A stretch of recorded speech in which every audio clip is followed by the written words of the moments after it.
अब आपको बाज़ार से जैम ख़रीदने की बिल्कुल भी ज़रूरत नहीं है।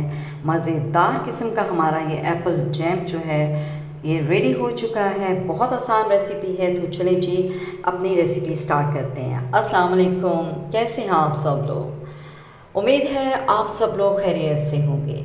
तो यहाँ मैंने हाफ़ केजी एप्पल ले लिया है। सीज़न आया है, बहुत ज़्यादा ज़बरदस्त एप्पल हैं। उनको अच्छे से वॉश करना है, स्किन उनकी रिमूव कर लेनी है। उसके बाद उनको छोटे छोटे स्लाइसेस में काट लेना है। उसके बाद एक गिलास भर के जो है ना, बड़ा वाला गिलास पानी का पैन में ऐड कर दीजिए। और जो एप्पल के स्लाइसेस हमने किए हुए हैं उसको इस पानी में डालकर इतना पकाना है आपने जब तक कि वो नरम ना हो जाए। और साथ में ही दालचीनी की एक स्टिक डाल देनी है।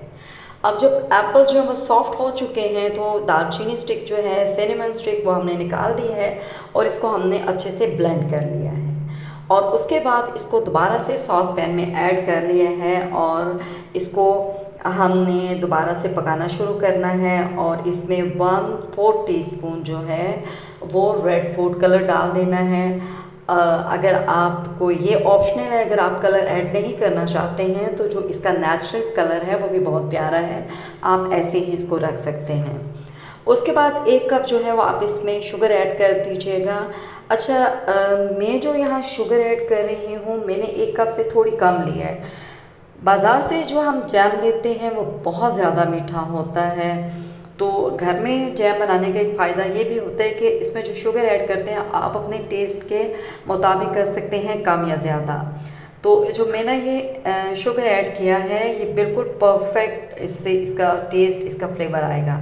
अच्छा, 1 चुटकी नमक डाल दिया है और उसके बाद 1 टेबलस्पून भर के इसमें लेमन जूस ऐड कर दिया है। और उसके बाद क्या करना है कि इसको मज़ीद थोड़ी देर पकाना है जब तक कि अच्छे से थिक ना हो जाए।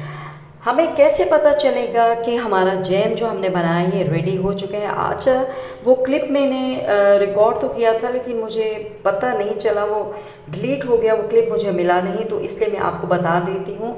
एक प्लेट पे आपने एक डॉट बना लेना है जैम का और उसको थोड़ा घुमाना है इधर उधर।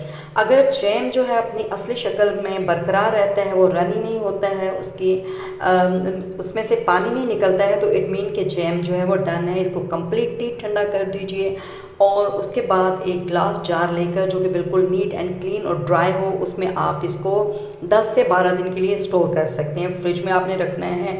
बेहतरीन किस्म का ये जैम है। मैं तो इसको तकरीबन अभी हफ्ता 10 दिन तो मैं यही इस्तेमाल करूँगी। और कभी मीठा खाने को दिल चाहता है तो मैं इसी की एक स्पून खा लेती हूँ। अगर घर में मीठा ना हो तो ज़बरदस्त है, बहुत मीठा नहीं है, बहुत ज़बरदस्त रेसिपी है, आपने ज़रूर ट्राई करना है। आप देख सकते हैं इसकी कंसिस्टेंसी। वीडियो को लाइक कीजिएगा। अल्लाह हाफ़िज़।